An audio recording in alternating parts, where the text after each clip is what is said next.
ते माझ्याशी कसेही वागले असले तरी ते या जगातले उत्तम वडील आहेत.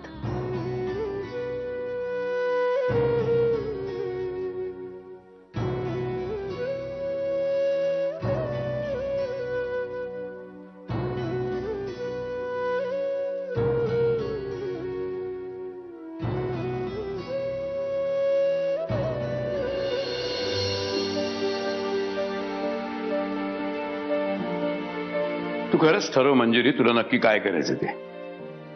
नाही म्हणजे असं व्हायला नको की मी इथे तुझी बाजू घेऊन लढतोय आणि कुठल्या तरी कारणाने तू आपली माघार घ्यावीस. बाबा प्लीज तुम्ही चिडू नका. मी चिडलेलं नाहीये. तुम्ही मनूवरून मंजिरीवर आलात यातच आलं ना सगळं.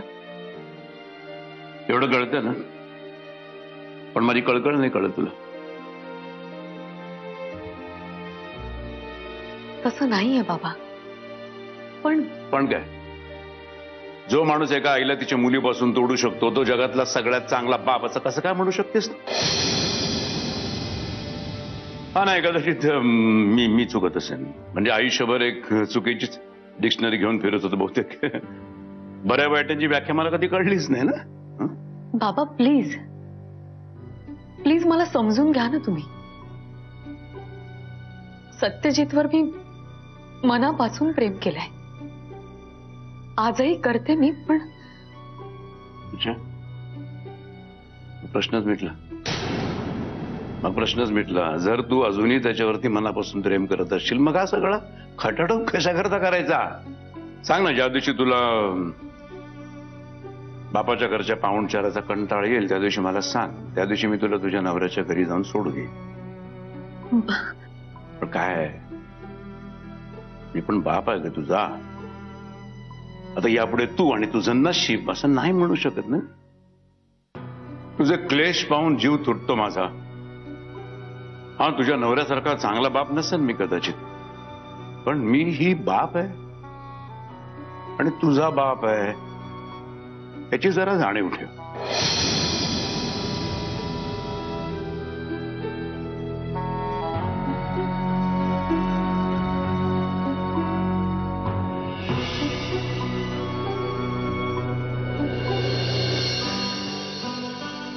गौरा, ते काय तू किती काय सकाळी जातोस रात्री येतोस, तुला घरच्यांशी बोलायला वेळ नाही? बोल नाही. काही नाही रे, नेत्राची चौकशी करायची होती. तिला बरं वाटतंय ना आता? रात्री काही त्रास झाला का? हो, तिला बरं वाटतंय आणि रात्री कसलाही त्रास झाला नाही. चांगली घोरत पडली. झालं सगळं विचारून. जाऊ मी आता? गौरा काय? सॉरी. काल किती वाजता आलास तू?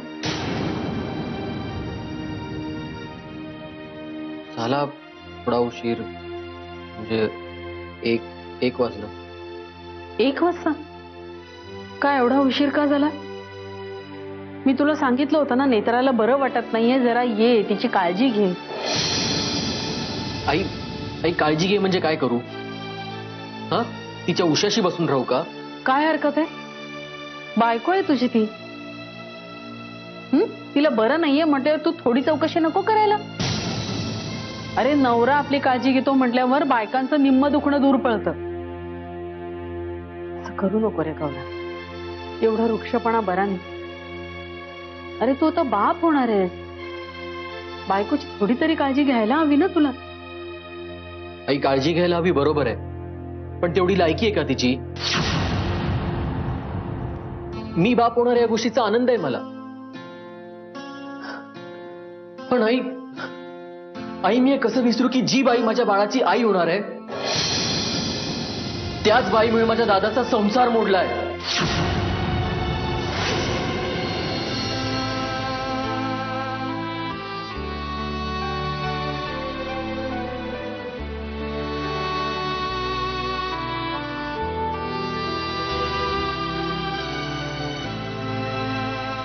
मी इथे कोणाशीही भांडायला आलो नाहीये मंजिरी. मी फक्त तुला भेटायला आलोय, तुझ्याशी बोलायला आलोय. हवं तर यांच्या समोर तुझ्या पाया पडतो मंजिरी, प्लीज घरी चल. एका नवऱ्याच्या चुकीची शिक्षा एका बापाला देऊ नकोस. प्लीज माझ्या शुभ्राला माझ्यापासून तोडू नकोस. प्लीज.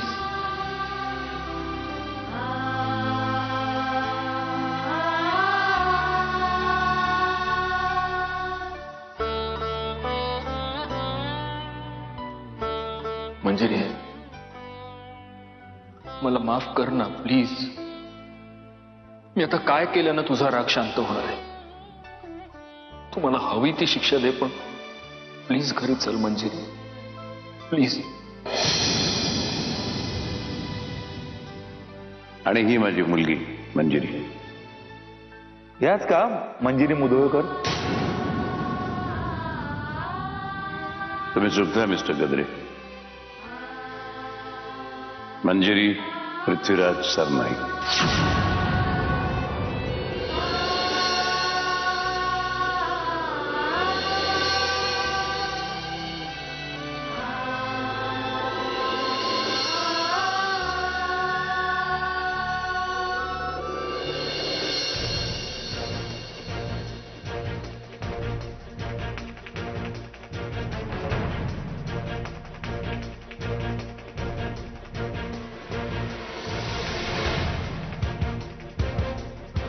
नेत्रा, काय विचारते मी?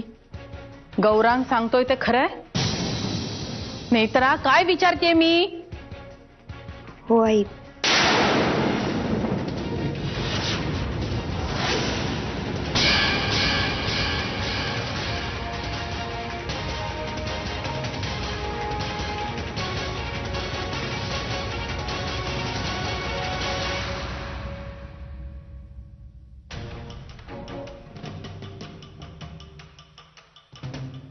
आई पण पुढे एक अक्षरही बोलू नकोस. पोटच्या मुलीपेक्षा जास्त प्रेम केलं होतं तुझ्यावर. अशी वागलीस माझ्याशी? तुला आणि मंजिरीला कायम समान वागणूक देत आले मी. सारखीच माया केली तुम्हा दोघींवर. त्याचं हे फळ दिलंस माझ्या पत्रात. आपल्याच माणसांवर उलटलीस नेत्रा. नाही का? इतके दिवस वाटत होतं की गौरांग तुझ्याशी तुसडेपणाने वागतोय. त्यालाही तूच जबाबदार असे आत्ता कळतंय. का अशी वागलीस ग? हा, का फसवत आलीस आम्हाला? आई प्लीज मला माफ करा. एवढ्या एका वेळेला मी खरंच खूप बदलली आहे. परत अशी चूक नाही होणार माझ्याकडून.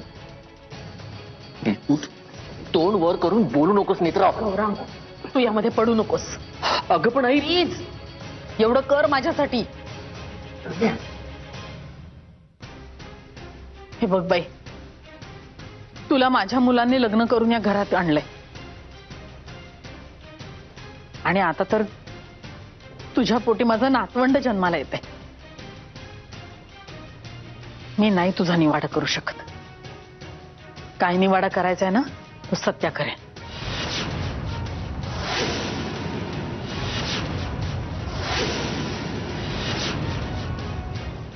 काय झालं आई? कसला निवाडा करायचा मी? ते काय म्हणजे सत्या? नाही, ते आपण नंतर बोलूया. मी चहा करायला. एक मिनिट. कशाबद्दल बोलत होता तो गौरव?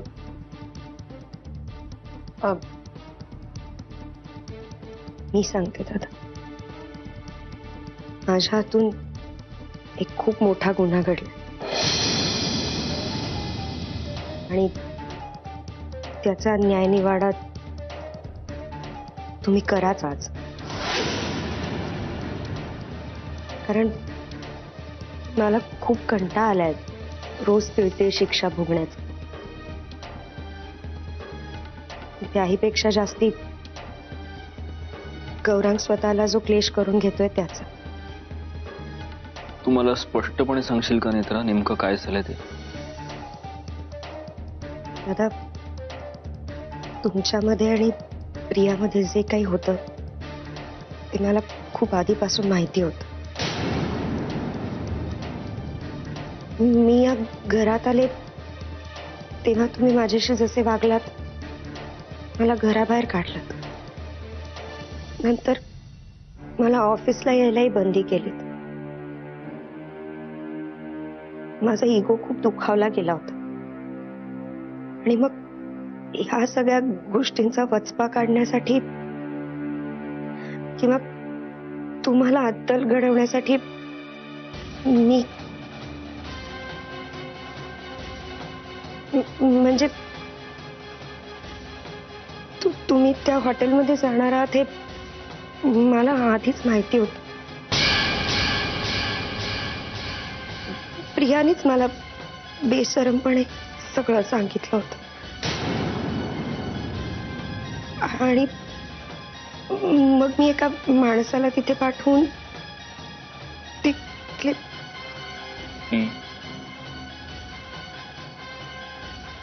क्लिप तू शूट केलीस? हो.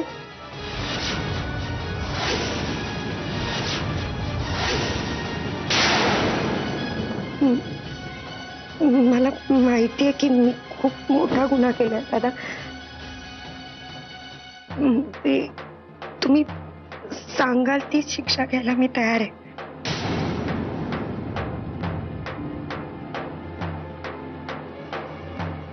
पण मग ती सीडी त्या रात्री आपल्या घरातल्या DVD प्लेअर मध्ये कशी आली?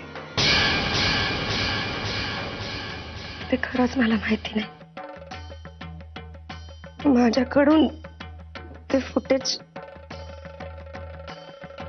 दादा होळकरनी जबरदस्तीने काढून घेतलं होतं.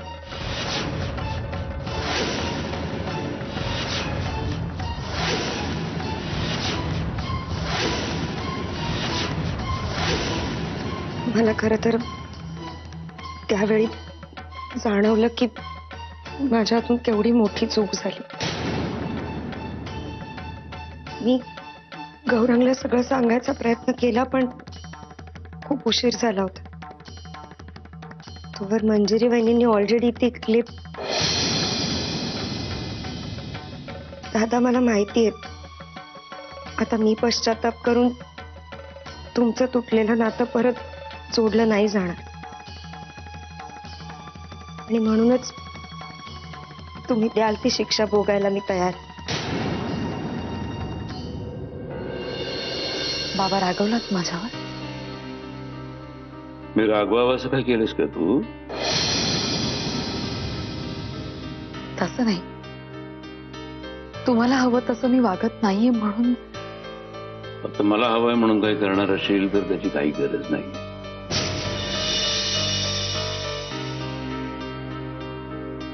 आज आई असती तर कदाचित सोपं झालं असतं. पण ईमेल आई असती तर म्हणजे बाप म्हणून मी नालायक आहे असं म्हणायचं का तुला? तसं नाही बाबा. तसा विचार जरी माझ्या मनात आला ना तरी जगातली सगळ्यात नालायक मुलगी ठरीन मी.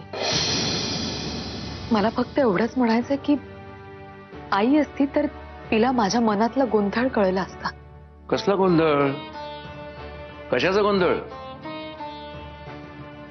अगं त्या माणसानं तुझ्याशी लग्न केलं, तुला सुखी ठेवीन, आयुष्यभर तुझ्याशी एकनिष्ठ राहीन अशी त्यांनी शपथ सुद्धा घेतली आणि त्याने तुला फसवलंय. लग्नानंतरच्या वर्ष सव्वा वर्षामध्ये त्याने तुझा नाही तो मानसिक छळ केलाय आणि आता त्या माणसाला त्याच्या बरोबरच्या त्या कुजलेल्या नात्याला आयुष्यातून बेदखल करायची वेळ आली आहे. त्यात कसला आला गोंधळ? पण त्याच माणसाने जगातले सगळ्यात सुखाचे क्षण सुद्धा दिलेत ना मला बाबा.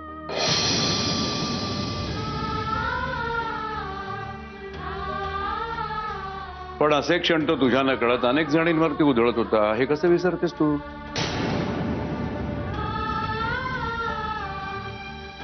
ते कळतंय मला बाबा. म्हणून तर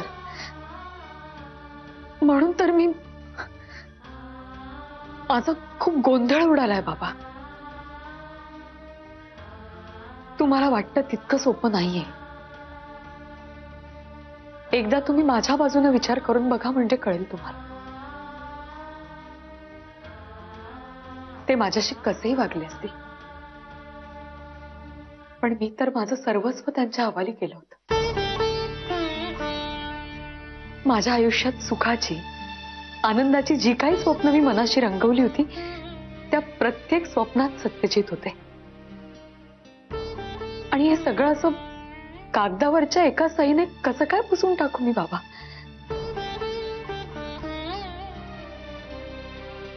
नुसतं स्वप्नांवर जगता येत नाही मंजिरी. जगण्यासाठी पाय जमिनीवर आणावेच लागतात. आपण मी तुझी मनस्थिती सुद्धा समजू शकतो. तूच मला सांग, मी काय करू? तुझ्यासाठी सगळं सोपं होण्यासाठी मी वाटेल ते करत आहे. बोल.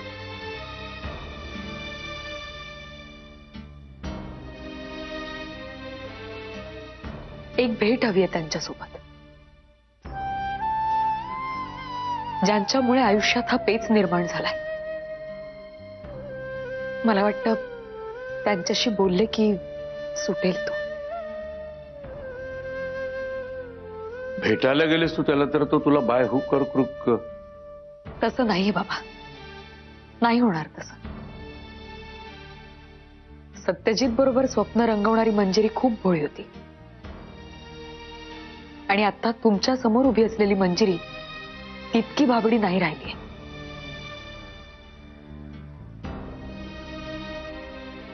आज रात्रीच भेटेन मी त्यांना, आणि मग परत आल्यावर सांगेन तुम्हाला माझा काय निर्णय झालाय तो.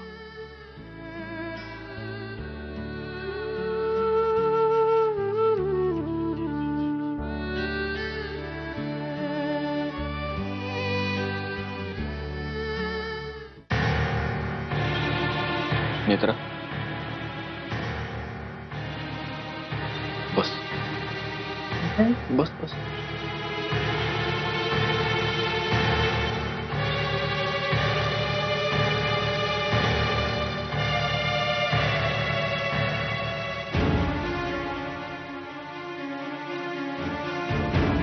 असं झालंय तर सगळं,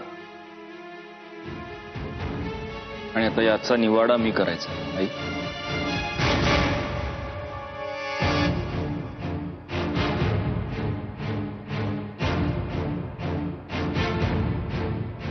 माझं फक्त एवढंच म्हणणं होतं सत्या, की तू काय निवाडा करू मी आई?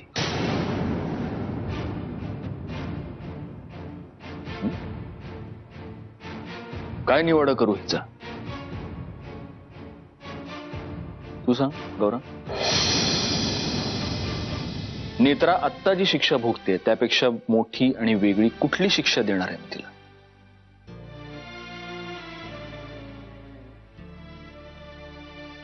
जो माणूस तिचा नवरा आहे, जो तिच्या बाळाचा बाप होणार आहे, तो तिचा दुस्वास करतो. तिचं तोंडही बघायची त्याची इच्छा नाही.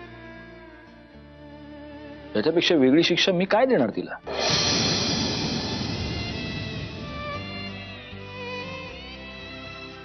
आजी, तू जाणती आहेस, मोठी आहेस, तू सांग.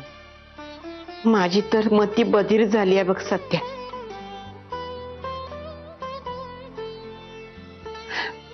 मी काय सांगू? आपलेच दात आहे ती, आणि आपलेच होठ आहे ते.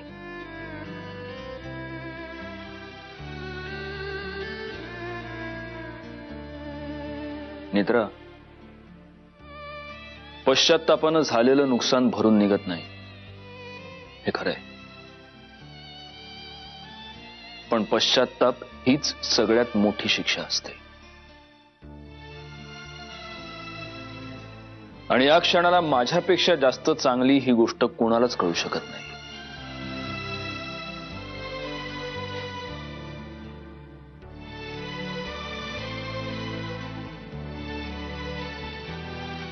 मला असं वाटतं की आपण सगळे हे विसरून जाऊया.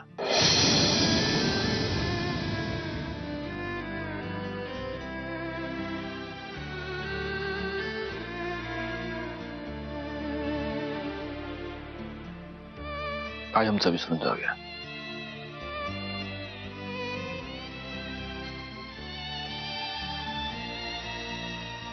तुला मी काय शिक्षा करणार मित्रा? तू सून आहेस या घरची. या नात्याचा मान तुझ्या कदाचित उशिरा लक्षात आला असेल, पण त्यासाठी मी तुला सुळावर नाही ना चढवू शकत.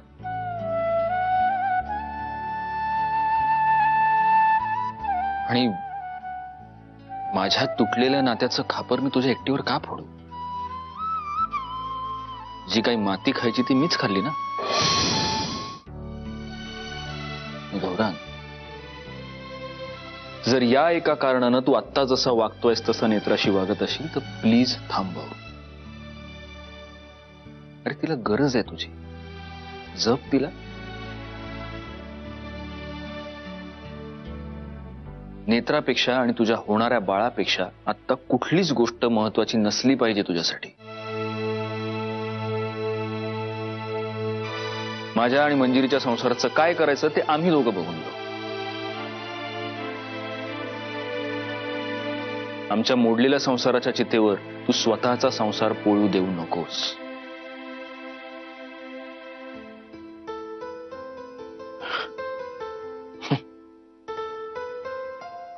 माझं मलाच आश्चर्य वाटतंय. म्हणजे मी इतका विवेकी कधीच नव्हतो. खरं तर आजही नाहीये. तुम्हाला सगळ्यांनाच ते माहिती आहे. आणि जिच्यामुळे हा थोडाफार बदल झालाय तीच आज मला